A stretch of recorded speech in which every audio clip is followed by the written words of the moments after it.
England, 1215. A kingdom frayed by war, lost territories, and a king at odds with his nobles. King John, remembered for a quick temper and political missteps. He inherited crisis and compounded it with heavy-handed rule. His crown sat uneasily on a troubled king. A younger son thrust into kingship, John faced hostile nobles, financial strain, and the loss of Normandy. His reign would be marked by mounting tensions between crown and baronage. To fund wars and recover lost lands, John levied heavy taxes and scutage. The burden fell unevenly and bred resentment among barons and commoners alike. John's foreign policy faltered, Normandy was lost, fleets failed, and prestige slipped. These failures weakened royal authority across the realm. Beyond the barons, ordinary people suffered too. Widows denied dowers, heirs extorted, and customary rights overridden by royal officials.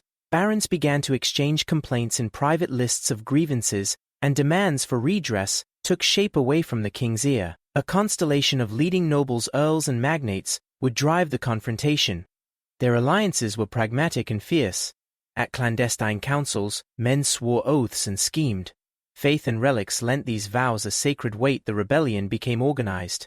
Banners rose across the countryside as barons mustered forces. The threat to royal authority turned from complaint into armed challenge. Their destination, London. Control of the capital would be decisive, a political and logistical prize the barons could not ignore. London's gates were a flashpoint. The city's stance gave the barons leverage and curtailed the king's freedom of movement and supply.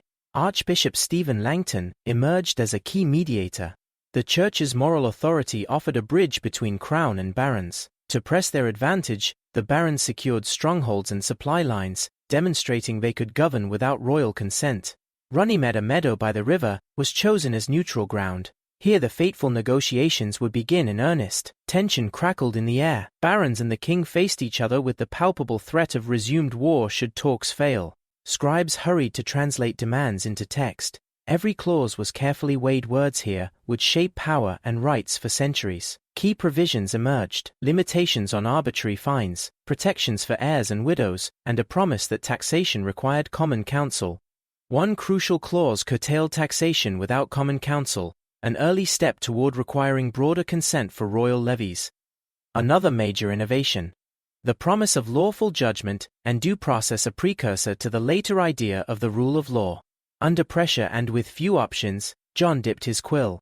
His signature was reluctant, a moment of both defeat and constitutional birth. Reactions varied: jubilation for some, fear for others. For many it was a moment of hope. For John, a bitter retreat. In the short term, barons enforced the charter, locally holding sheriffs to account and asserting newly written expectations. Papal annulment annuls the charter. Pope Innocent III quickly annulled the charter, calling it contrary to church and royal authority. The fragile gains of 1215 unraveled almost immediately. Conflict resumed as royal and baronial forces clashed. The charter's annulment did not erase the demands that had produced it.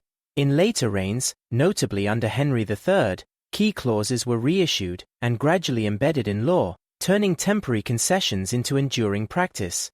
Langton's role as mediator and canonical scholar helped articulate reforms that linked customary rights to written guarantees. Magna Carta seeded legal ideas from due process to limits on arbitrary power that would grow into common law and parliamentary checks. Legal historians note that while 1215's text was pragmatic and limited, its language, law of the land and council for taxation, carried lasting weight. Over generations, the charter helped normalize council and curbed arbitrary justice, paving the way for institutional bodies like Parliament and a professional judiciary.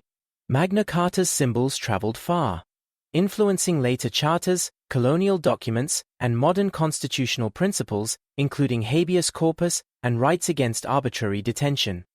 From a tense meadow in 1215 to halls of justice centuries later, Magna Carta endures as both myth and instrument, a reminder that limits on power are a long-contested achievement.